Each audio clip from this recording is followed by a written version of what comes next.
साथियों, इस टाइम पर उत्तर प्रदेश में हिंदू धर्म का बहुत बड़ा महोत्सव चल रहा है जिसका नाम है कुंभ। और कहा जा रहा है कि यह कुंभ 144 साल बाद आया है। कब? 144 साल बाद। तो इस कुंभ में बहुत सारे साधु संत आए हुए हैं और लाखों नहीं करोड़ों लोग इस महोत्सव में पहुंच रहे हैं। लेकिन इसी महोत्सव से एक ऐसी घटना निकल करके सामने आई है जिसने हर किसी के रोंगटे खड़े कर दिए। क्या कोई व्यक्ति इतना भी मजबूर हो सकता है कि वो व्यक्ति कांटों पर लेटना पड़ जाए उसको? साथियों, मैं बात कर रहा हूं उत्तर प्रदेश के प्रयागराज में लगे कुंभ मेले में। आप सब लोगों ने एक बाबा जी को देखा होगा जो प्रसिद्ध हुए हैं, जिनकी जो वायरल चल रहे हैं, जिनको हम सब लोग जानते हैं कांटे वाले बाबा के नाम से। कांटे वाले बाबा के नाम से जिनको सब लोग जानते हैं, वो बाबा जी कांटों का बिस्तर बना के उस पर सोते हैं, उस पर लेट करके डमरू बजाते हैं। कुछ लोगों का कहना है कि उनके पास बहुत सारी सिद्धियां हैं, कुछ लोगों का कहना है कि वो ढोंग कर रहे हैं। और यही एक वीडियो वायरल चल रहा है जिसमें एक महिला बाबा जी से कह रही है कि आप चोरी करते हो, आप बेईमानी की, आप झूठ बोल करके लोगों से पैसा कमा रहे हो। मैं ये नहीं कहता कि सवाल गलत है। मैडम ने ये भी कहा है कि हमारे खून पैसे खून पसीने की कमाई और जो है बाबा के पास जा रही है, हम लोगों को बर्बाद कर रहे हैं, हम लोगों के मेहनत की कमाई बाबा ले जा रहे हैं। मैडम ने बहुत सही सवाल किया, बहुत ही अच्छा सवाल उठाया, मैं इसका पूर्णतः समर्थन करता हूं। लेकिन मैडम का सवाल करने की जगह गलत थी, सवाल करने का समय गलत था, जिस व्यक्ति से सवाल किया गया वो व्यक्ति गलत था। मैडम को यह सवाल करना चाहिए था सिस्टम से, सरकार से और सरकार के व्यक्तियों से। मैं ये भी बताऊंगा कि ये मैं क्यों कह रहा हूं कि सिस्टम, सरकार और सरकार के व्यक्तियों से यह सवाल क्यों किया जाना चाहिए था। बाबा कांटों के बिस्तर पर सो करके अगर दिन का 2000 कमा रहे हैं, इसके पीछे की वजह जानने की किसी ने कोशिश नहीं की। मैं भी नहीं जानता कि बाबा के पीछे ये सब करने के पीछे की क्या वजह है। लेकिन बाबा के उस टाइम पे आंखों में ये आंसू बता रहे थे कि वो व्यक्ति कितना मजबूर है। वो कह रहा है कि मेरे छोटे छोटे बच्चे हैं, मेरे घर में जो है नाती पोते हैं, बच्चे हैं, उनके लिए ये सब कर रहा है। या हो सकता है उसके बेटों ने उसे घर से निकाल दिया हो, नहीं जानने की कोशिश की। लेकिन मैं ये सब क्यों कह रहा हूं? मैडम के एक सवाल की वजह से, कि मैडम ने कहा है कि हमारे खून पसीने की कमाई है और बाबा ऐसे लेके जा रहे हैं। तो मैं बताना चाहता हूं, ये सवाल मैंने किया है, सिस्टम के लोगों की बात की है, तो मैं बताना चाहता हूं ये आपके मेहनत की कमाई कहां कहां जा रही है और कौन लेके जा रहा है। सिस्टम से सवाल क्यों करना चाहिए? सबसे पहले बात करते हैं हम विजय माल्या की। विजय माल्या भारत से 9,000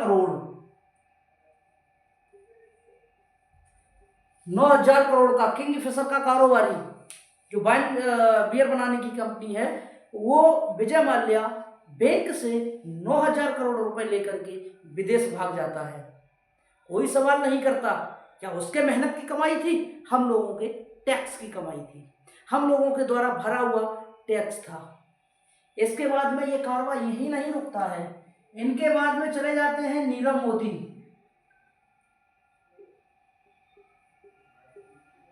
नीरव मोदी लेकर के जाते हैं 13,500 करोड़। ये तो विजय माल्या के भी बड़े गेम चेंजर निकले। इन्होंने तो विजय माल्या को भी पीछे छोड़ दिया था, वो 9,000 करोड़ ले गए, ये 13,500 करोड़ ले गया। किसी ने कोई सवाल नहीं किया, देश भूल गया। यहां लोग उन लोगों से सवाल नहीं कर पाते हैं जिनके हाथों में सिस्टम बना हुआ है। यहाँ इस देश का और यहाँ के सिस्टम का ये दस्तूर है कि यहाँ हमेशा कमज़ोर लोग ही सताए जाते हैं और उन लोगों पर ही दबाव दिया जाता है। यही नहीं, रुकिए थमिए, सब कुछ बताता हूँ। इनके बाद में आते हैं ललित मोदी। कारवां रुकता नहीं है, चलता रहता है। ललित मोदी ये लेकर के जाते हैं तकरीबन 600 करोड़ रुपया। ललित मोदी के बाद में आते हैं मेहुल चोकसी, जो कि गुजरात के हीरा कारोबारी थे। मेहुल चोकसी के बाद मेहुल चोकसी ने 13,000 करोड़ रुपए लिया और विदेश भाग गया। 13,000 करोड़, जितना आदमी की कमाने में उम्र निकल जाती है, एक किसान को कमाने में, एक आम आदमी को कमाने में 13,000 करोड़, 600 करोड़ कमाने में जिंदगी गुजर जाती है। आदमी करोड़ देख भी नहीं पाता है। ये साहब लेते हैं और विदेश भाग जाते हैं। सरकार बड़े बड़े वादे करती है, दावे करती है, लेकिन इन लोगों को वापस नहीं ला पाती। और वो बहन जी कह रही हैं कि ये हमारी इनकी पोटली में देखो 500 के नोट हैं। अरे ये तो गड्डियां लेकर के जा रहे हैं। सवाल इनसे होना चाहिए, जिस सिस्टम से ये जा रहे हैं उस सिस्टम से सवाल होना चाहिए। कारवां यही नहीं रुकता। इनके बाद में जाते हैं नितिन जे संदेशरा।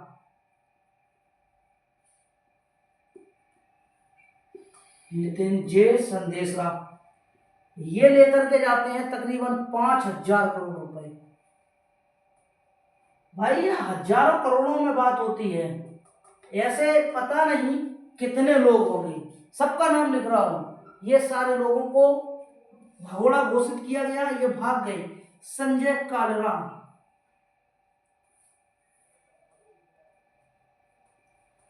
ये विभिन्न वेबसाइटों से ये मापदंड लिए गए हैं।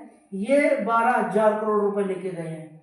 जो सोर्स मुझे मिले उनसे मैंने ये जांच पड़ताल करने के बाद में ये सब लोगों के नाम निकाले और कितना लेकर के गए हैं वो भी निकाला मैंने। इनके बाद में जाते हैं राजीव गोयल, जतिन मेहता, यानी कि तकरीबन सारे लोगों को मिला करके 70, 80, 90 या 1,00,000 करोड़ भी कह सकते हो। 1,00,000 करोड़, इतना भी कह सकते हो कि इतना पैसा विदेश में हमारे देश के लोग लेकर के चले गए। और वो बाबा जिसकी आंखों में आंसू है, उससे कह रहे हो कि तू मेरे पसीने की कमाई लेकर के जा रहा है। अगर सवाल करना है तो देश के उन बाबाओं से भी करिए जिन्होंने गाढ़ी काली कमाई की। अंजाम आसाराम, रामपाल, राम रहीम, नारायण साईं, वीरेंद्र देव दीक्षित, ये हुआ। अगर सवाल करोगे तो शायद पता नहीं ऐसे कितने बाबा और निकलेंगे जो सलाखों के पीछे होंगे। उस बाबा की मजबूरी को नहीं समझा। मैं प्रमोट नहीं कर रहा हूं, मैं ये नहीं कह रहा हूं कि बाबा का ये करना सही है या समाज के लिए अच्छा है या देश के लिए अच्छा है। नहीं, मैं सिर्फ उसके सवाल का जवाब दे रहा हूं। मैं किसी का समर्थन नहीं कर रहा हूं। मैं सिर्फ और सिर्फ उसके सवाल का जवाब लेकर के आया था। और आपको ये जवाब अगर अच्छा लगा हो तो फैला दो और पहुंचा दो सब लोगों तक। मिलते हैं नेक्स्ट वीडियो में। जय हिंद, जय भारत।